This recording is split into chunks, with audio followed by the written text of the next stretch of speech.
I was not expecting all of this. Hey guys, welcome back to my channel, and if you're new here, I'm Tiff. I'm an American living in Paris, here to help you navigate life abroad, and today we're talking about French culture shocks. Now I have to say, all of the things on this list aren't necessarily super shocking, but are very different from what I experienced in my time in the United States. So just a bit of recap for those of you who are new to my channel. So I moved from New York City to Paris back in August of 2017 and haven't looked back. I've had an awesome experience living out here, but I do have to say, like, when I first moved here, there were a few things that I noticed were very different from what I experienced in the United States. Some shocking, some not so shocking, but nonetheless, thought that this video would be helpful for you if you're interested in moving to Paris, interested in traveling to Paris, or just genuinely interested in the differences between French and American culture. You know, I thought that this could be a cool video for you guys, so thought I'd share. So in this video, I'll be sharing about 10 different culture shocks, or things that I felt were very different from what I experienced in the United States.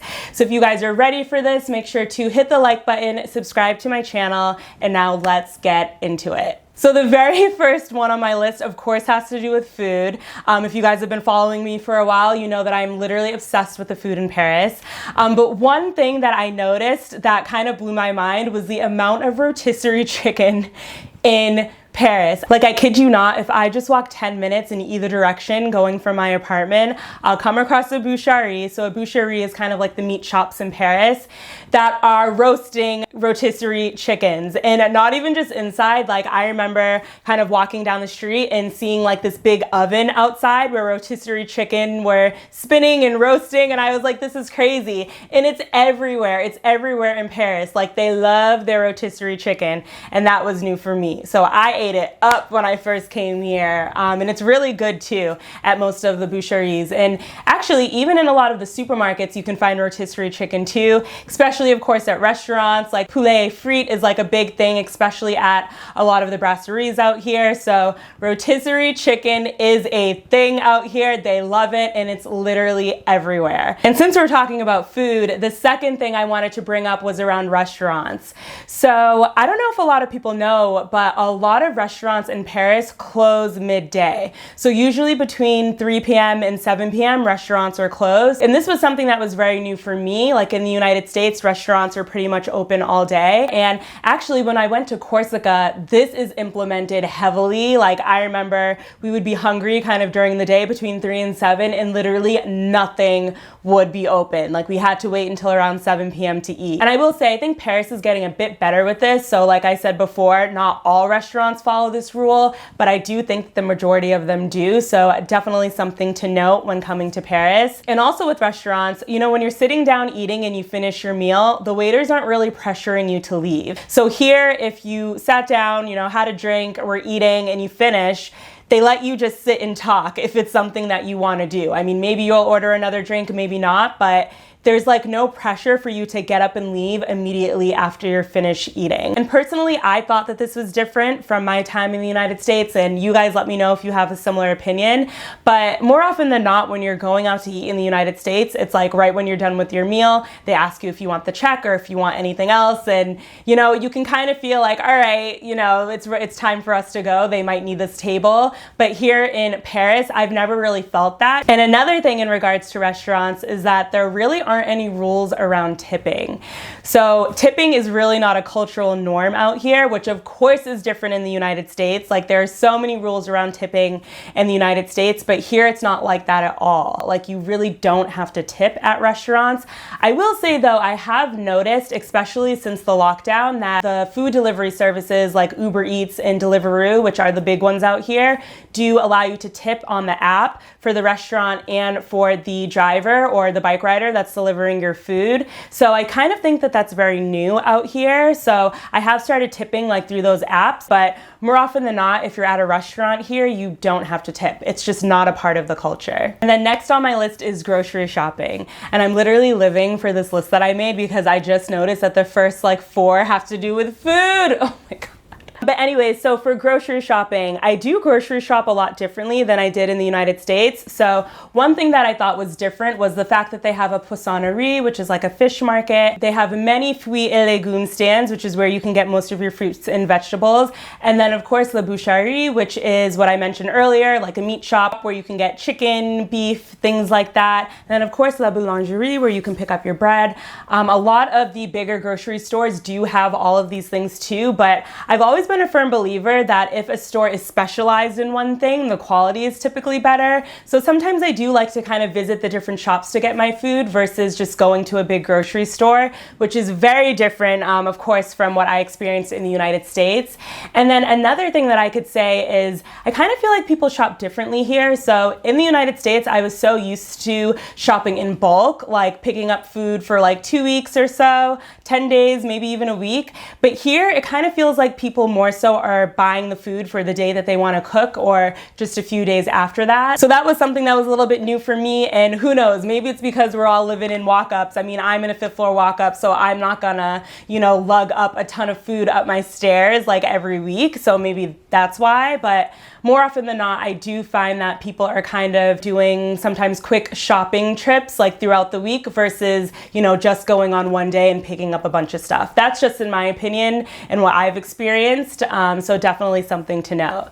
And I will also say, like, there are specialized stores for different products. So kind of like how I talked about the poissonnerie and things like that, there are also stores that are specialized in vegan products. So if you go to like a typical big grocery store out here, you can find some things that are vegan, but not all. Like I feel like in the United States, you can find gluten-free, vegan, like everything under one roof. Like here, I will say that you can find a lot of gluten-free items in the grocery stores. Vegan, not so much. But if any of you guys are vegan out there, Naturalia Vegan is the place to go if you need vegan food products in Paris. So that's definitely something to share. All right, and then I promise the last thing I'm gonna say about food is actually around a work benefit that has to do with food. So typically when you're working out here, I know a lot of the companies do this, is that they'll provide you with something called a ticket restaurant, which is basically a card that has a set amount of money on it that you can put towards grocery, food, like a lot of restaurants accept ticket restaurant, which I thought was really cool. So when I was working, I had 19 euros to spend on my card every day that I could put towards groceries, going out to eat, things like that. I think the only day that you can't use it is on Sundays. And then the money on the ticket restaurant is a combination of your salary and from the company itself. So usually the company is paying for the bigger portion or the bigger percentage of your ticket restaurant, and then a percentage comes from your salary as well. So I thought that that was a pretty cool work benefit, like 19 euros a day to just spend on food. I mean, I was in heaven. So that was pretty cool. And I also love that a lot of restaurants out here accept the ticket restaurant as well. All right, so we're gonna hop off the food train now. So I'm sure you guys have already seen my videos on dating in France. If you haven't yet, definitely check them out. So I did a video where I shared my perspective, and then I did another video where I had a French friend come on and share his perspective. But for me, the dating culture in Paris is very different than what I experienced in the United States. So here, if you go on maybe 3 to 5 dates with a guy, you're kind of automatically official. Like you're kind of automatically that guy's girlfriend. And that was very new for me. Like here, there isn't always a discussion around, do you want to be my boyfriend? Do you want to be my girlfriend? It's kind of assumed after 3 to 5 dates. And that was so new to me because in the States, as I'm sure a lot of you guys know, you could be dating a guy for like a month and still not really be official, like still not really have that girlfriend boyfriend title.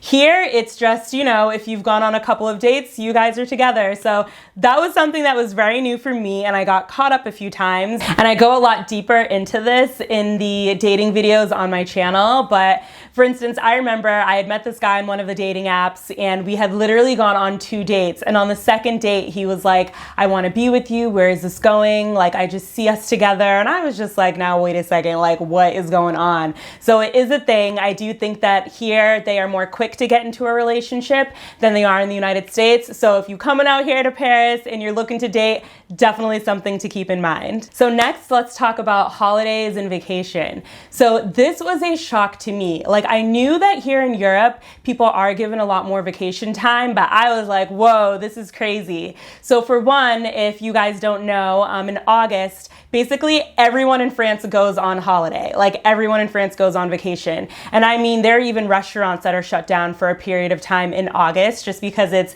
when everyone goes on vacation. And that was very new for me. Like even when I was working here, you know, my boss would go on vacation for like 3 weeks in August. Like it's definitely a thing. And even to add on that, when you're working here, even if you're a first year employee, you get like at least 5 weeks of vacation.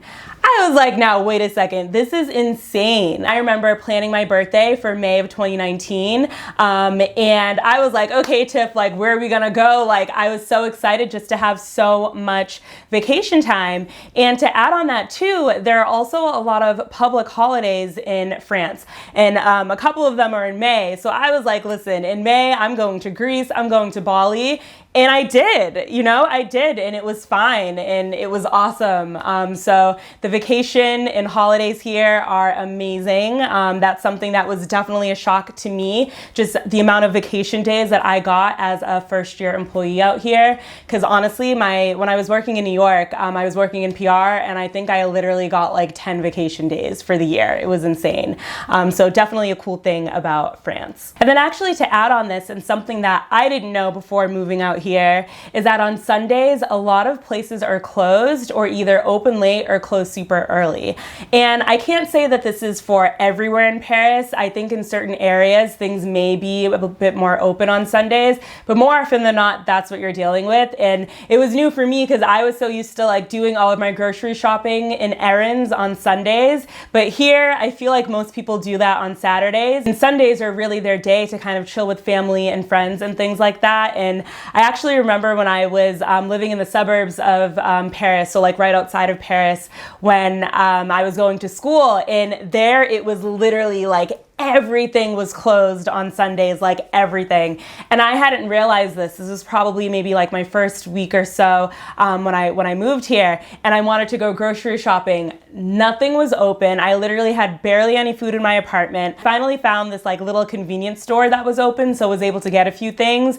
But I'm telling y'all, it's very different. Like not everything is open on Sundays here, which was something that was new for me. And then another thing that I wanted to talk about, which is kind of related to school and work, are the amount of breaks that you're allowed. Like the breaks here are insane, like just breaks that you can take throughout the day. So I think I've already talked about in a few of my other videos, I think my working in Paris video, about the lunch breaks here. So here in Paris, at least this was my experience, we weren't allowed to eat at our desks at all. Like for lunch, we had to leave, go to the canteen, so the cafeteria, or go outside and pick something up, but we weren't allowed to eat at our desks. This was obviously very different for me, especially having just worked in New York before coming here, because in New York, I mean, we were always eating at our desks. Like it was kind of the norm to just eat and work. Here, there really isn't as much of that.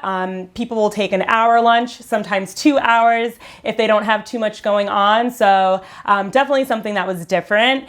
And on top of that, throughout the day, like people are taking coffee breaks, people are taking smoke breaks. And even when I was studying out here, like of course I expected to have a lunch break, but even just other things like the smoke breaks, like the professor would always have like a smoke break or a coffee break, things like that. So I feel like taking breaks throughout the day is definitely part of the culture and also kind of improves the quality of life. I actually really like that about the culture, that they are really big on taking breaks throughout the day. Now, another thing that actually has to do more so with school is the grading system. So the grading system I found was very, very different than what I was used to when I went to college in the United States. So here they grade on a 20-point system, whereas in the States, you know, we have A, B, C, D, F.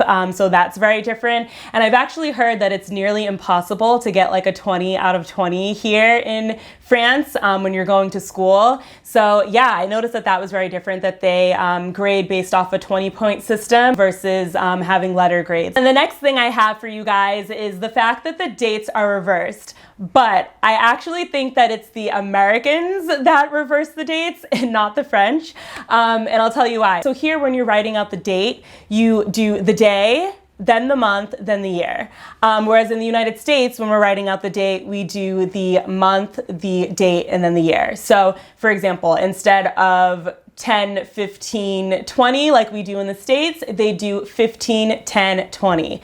And it was so hard for me at first to kind of get accustomed to this, especially when I was in school, just, you know, writing the date at the top of the paper, or when a teacher would schedule something. It was very new for me, and I was like, oh my God, they reversed the dates. But then I was talking to my really good friend from India, and she was like, actually, Tiff, this is how we operate in India too. Like, this is how we write the dates. So I'm like, okay, so is America just reversing the dates?